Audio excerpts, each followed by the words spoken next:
北向大南部清川的争议还未解决，民众即马是发现讲，中央为着就这日期的计划，已经把石化管线带伫社区的附近，地点佫将挖学校甲徛家，民众是烦恼会爆炸。嘛，即期市府就还未完成清川的工课，就偷做工程，所以伫昨昏因走去施工的现场抗议，呼吁市府爱要求厂商停工。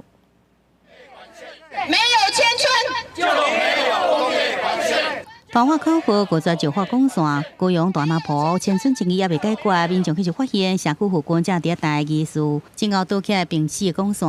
工业局甲市府更加准备伫大南埔社区举办工业管线大型灾害防救的演习。这期市府也未完成迁村的作业，就先逃走。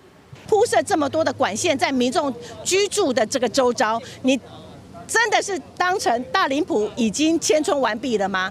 初五下晡原定的工业管线防灾演习虽然取消，民众员到现场来抗议，因为电线管线中林路甲两虹路交接路口边就是凤林国中，另外一边无到100公尺是真侪徛家，石化管线挖伫学校甲徛家，互民众真烦恼，气爆恶棒搁再发生。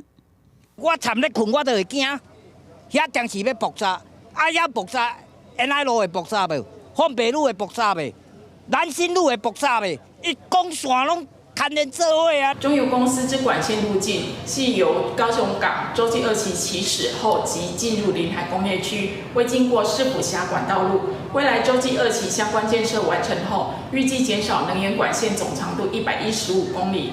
经发局解释，中油是配合中央推动的高雄港就这2期的计划进行新设甲迁建能源管线，时间经过合法的申请，完工了后，行经理数甲减载受影响人数也减少将近5成。也无看到管线对社区边经过，民众实无法接受，大发停工。若无排除进一步包围工程，必须停工。